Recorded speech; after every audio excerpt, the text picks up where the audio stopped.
ಚೋಳೆಕಾಯಿದು ಪಲ್ಯ ಮಾಡ್ತಾ ಇದ್ದೀನಿ. ಇದನ್ನ ಚೋಳೆಕಾಯಿ ಅಂತಾರೆ, ಗೋರಿಕಾಯಿ ಅಂತ ಅಂತಾರೆ.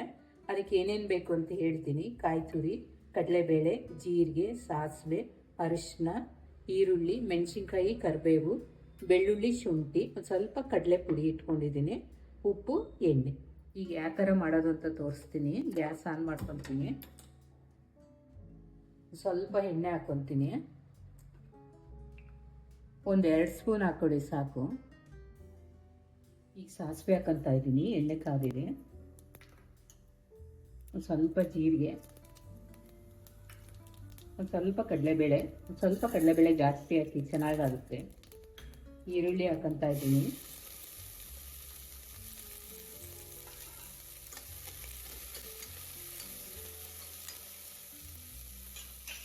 ಬೆಳ್ಳುಳ್ಳಿ, ಶುಂಠಿ ಜಜ್ಜಿಕೊಂಡಿದ್ದೀನಿ, ಅದನ್ನ ಹಾಕ್ತಾ ಇದ್ದೀನಿ. ಮೆಣಸಿನ್ಕಾಯಿ, ಕರಿಬೇವು ಹಾಕ್ತಾ ಇದ್ದೀನಿ.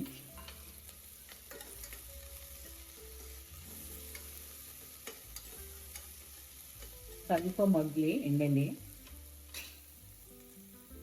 ಈಗ ಗೋರಿಕಾಯಿ ಹಾಕ್ತಾ ಇದ್ದೀನಿ.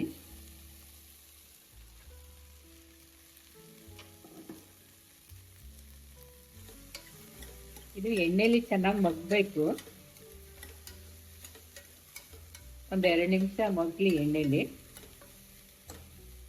ಈಗ ಎಣ್ಣೆಲಿ ಮಗ್ಗಿದೆ. ಒಂದು 5 ನಿಮಿಷ ಚೆನ್ನಾಗಿ ಮಗಿಸ್ರಿ. ಗ್ಯಾಸ್ ಸ್ಟವ್ ಸಣ್ಣ ಮಾಡ್ಕೊಂಡು ಚೆನ್ನಾಗಾಗುತ್ತೆ. ಎಣ್ಣೆಲೇ ಮಗ್ಬೇಕಿದು, ಚೆನ್ನಾಗಿರುತ್ತೆ. ಒಂದು ಸ್ವಲ್ಪ ಕಾಯಿ ಹಾಕ್ತೀನಿ. ಆಮೇಲೆ ಒಂದು ಸ್ವಲ್ಪ ಕಾಯಿ ಹಾಕ್ತೀನಿ. ಒಂದು ಸ್ವಲ್ಪ ಅರ್ಧ ಲೋಟಗಿಂತ ಸ್ವಲ್ಪ ಕಡಿಮೆ ಹಾಕಿ ನೀರು.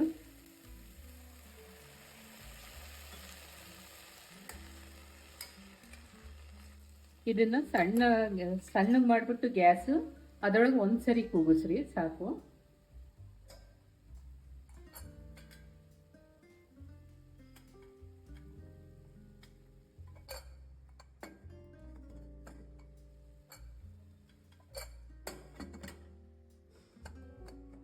ಗ್ಯಾಸ್ ಸಣ್ಣ ಮಾಡಿಬಿಟ್ಟು ಒಂದ್ಸರಿ ಕೂಗಿಸ್ರಿ ಸಾಕು, ಚೆನ್ನಾಗಾಗುತ್ತೆ. ಈಗ ಇಟ್ಟಿದ್ದೀನಿ, ಒಂದ್ಸರಿ ಕೂಗಿದೆ, ನೋಡೋಣ ಬಂದಿದೆ.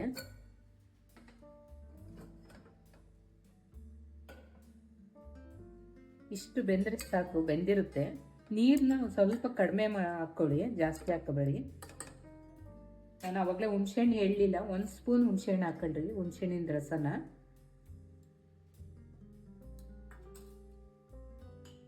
ಸ್ವಲ್ಪ ಅರಿಶಿನ, ಕಾಯಿ ಹಾಕೊಳ್ಳಿ,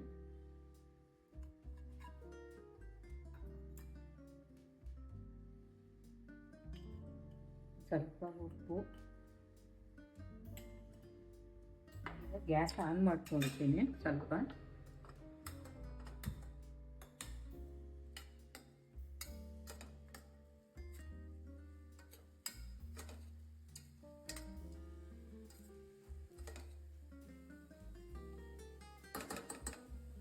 ಒಂದು 2 ನಿಮಿಷ ಇದಾಗಲಿ, ಕುದೀಲಿ.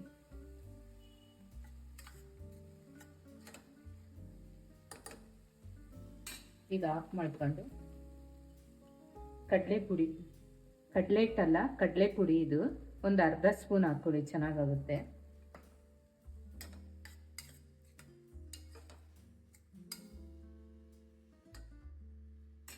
ಈಗ ಚೋಳೆಕಾಯಿ ಪಲ್ಯ ರೆಡಿಯಾಗಿದೆ. ನಾನು ಅಕ್ಕಿ ರೊಟ್ಟಿ ಜೊತೆ ಮಾಡಿದ್ದೀನಿ. ತುಂಬ ಚೆನ್ನಾಗಿರುತ್ತೆ, ಮಾಡ್ಕೊಂಡು ನೋಡಿ. ಸಬ್ಸ್ಕ್ರೈಬ್ ಮಾಡ್ಕೊಳ್ಳಿ, ಲೈಕ್ ಮಾಡಿ. Thank you.